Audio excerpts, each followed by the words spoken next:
Nggak tahu apa itu lapor kemana, nggak tahu mau visum kayak gimana kan, nggak tahu gimana prosedurnya gitu. Jadi saya ya cuma memfoto bagian tubuh saya yang setelah saya dilecehkan itu tadi, kena kekerasan seksual gitu di pesantren. Korban tindak kekerasan seksual di sebuah pesantren Kecamatan Ciparai, Kabupaten Bandung bertambah. Merupakan pemilik sekaligus guru di pesantren yang telah mencabuli 12 orang santriwatinya. Memakan waktu sekitar 2 tahun, berkas perkara kekerasan seksual dengan tersangka MSAT, anak pemilik dan pengasuh pondok pesantren Sidikiyah Jombang, Jawa Timur, akhirnya dinyatakan lengkap atau P21.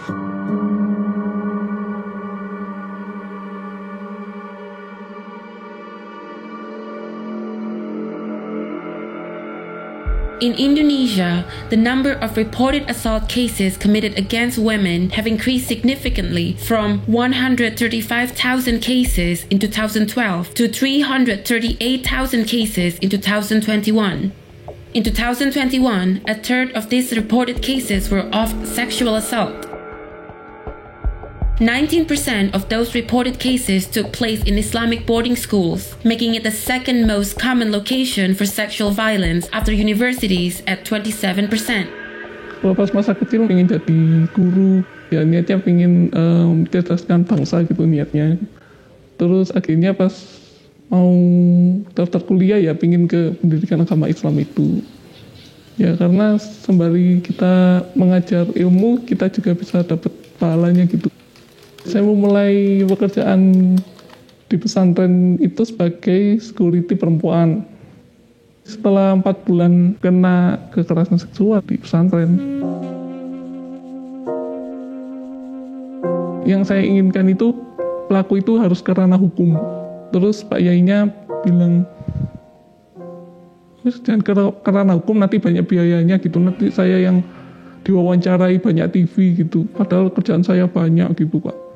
Ya akhirnya sambil berdiri gini Kak, terus gini, awas ya kamu jangan sebar-sebarin kasus ini gitu. Nanti pesantren ini namanya bakal jatuh gitu. Selama pasca kejadian ya yang saya alami itu kayak hampa, sedih, terus pikiran kacau gitu Kak, kemana-mana, terus sering nangis, terus kadang-kadang teriak-teriak gitu karena tiba-tiba aja kayak keilingan. 1 bulan kemudian saya juga kemudian yang ada di kepolisian yang juga semuanya perempuan pada saat itu juga bilang ke bayar visum dulu, bayar visumnya harus bayar uang sendiri. Terus kamu udah izin nggak ke pesantrennya buat lapor? Kamu kenapa sih kok nggak lapor dari dulu gitu kan? Laporan saya nggak diproses sama Polresta di situ, ya karena biaya visum itu tadi. Dan kedua ya karena itu tadi nggak ada izin dari pesantrennya gitu. For the past 10 years, the Commission of Women Empowerment has been fighting to pass the RUU TPKS, or the Elimination of Sexual Violence Bill.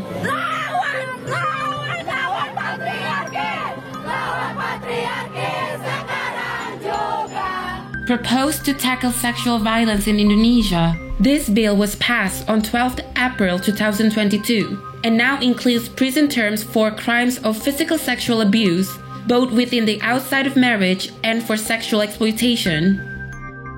However, a specific clause on rape and forced abortion was omitted from the bill. Some, including Indonesia's Islamic Council, have opposed the bill with the belief that the bill encourages sexual activities outside of marriage. Mengapa perempuan? Perempuan adalah makhluk mulia, kuat dan penuh misteri. Hidup ini diawali dan diakhiri oleh perempuan.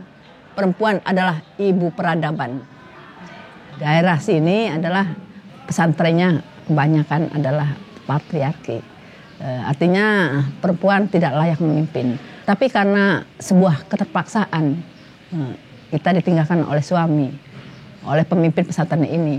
Maka walaupun saya perempuan, harus bisa menyelamatkan pesantren ini dari keterpurukan. Nah, ini adalah suami saya yang sudah meninggalkan kita 14 tahun yang lalu. Nah, karena kemuliaan beliaulah kita kemudian mengikuti langkah-langkah beliau yang mulia dan ingin menjadi orang yang bermakna dan mulia. Dan setelah saya memahami ternyata perempuan tidak berhak untuk hidup seperti laki-laki, disitulah saya memberontak. Kemudian akhirnya saya dinobatkan menjadi tokoh gender. Kemudian dijadikan tokoh feminis. Di mana istilah-istilah itu sama sekali saya lupa dalam kehidupan saya. Saya baru menyadari ternyata kesetaraan itu adalah kebutuhan bagi manusia, kebutuhan untuk negara ini dan untuk bangsa dan untuk semuanya. Walaupun begini-begini, tetapi ini penuh berkah. Bahwa saya itu menghadapi kegelapan-kegelapan yang negatif di depan kita, itu akan mengangkat kita, itu akan menjadikan kita luar biasa. Ini yang dianggap oleh banyak orang, bahkan saya sendiri, bahwa hal itu tidak layak untuk tumbuh di pesantren. Ternyata ini adalah hal yang sangat mulia dan sangat dibutuhkan oleh siapapun. Ya, makasih banyak sama Ibu ini dari kecil di sini sampai sekarang. Alhamdulillah merasa sedikit-sedikit bisa mengamalkan ilmu di sini. Kalau kaitannya untuk kasus KS ya, sebetulnya peran sentral seorang ibunya itu penting banget, karena kekerasan seksual itu kan diawali oleh si pelaku itu menganggap korbannya itu lebih rendah dari dia. Nah, kalau sudah menghargai, kalau udah ada rasa penghargaan, ya gimana mau melecehkan gitu loh ibaratnya, gimana mau melecehkan. Jadi penting banget figur seorang pemimpin perempuan itu untuk menjadi teladan dan juga role model, dan juga untuk menjadi objek bagaimana caranya kita menghormati dan menghargai perempuan. Kemudian kasus-kasus kekerasan seksual itu bisa diredam dari situ. Nah, ini anak-anak masih baru. Udah yang rajin, yang yang tabah, harus menjadi perempuan-perempuan hebat, perempuan-perempuan yang bercahaya. Kalau saja kiainya itu laki-laki, mereka tidak berani mengungkapkan. Terus ini pernah terjadi di suatu pesantren, dan korbannya itu menghubungi saya, dan kemudian keluarga dekat saya. Dia dilecehkan oleh gurunya, malam-malam digerayangin, setiap malam katanya. Ya saya takut, ilmu saya tidak manfaat, saya takut melawan guru, saya takut. Jadi menganggap, menolak, dan kemudian memberontak itu melawan guru dan takut ilmunya tidak bermanfaat. Jadi apa yang dipegang itu sangat salah sekali.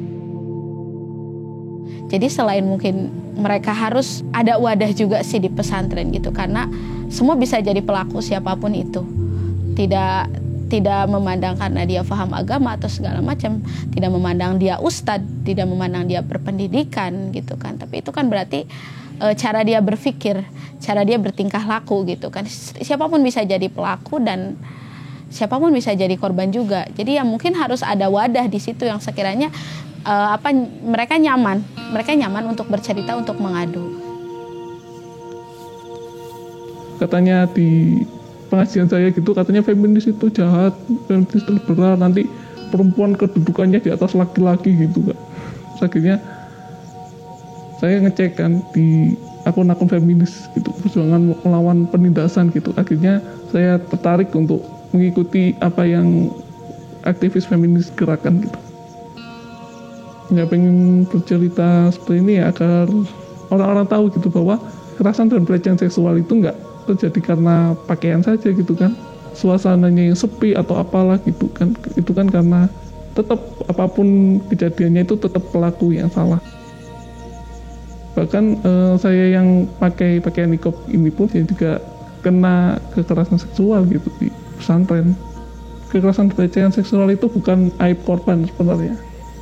Itu adalah aib pelaku dan juga aibnya yang melindungi pelaku gitu.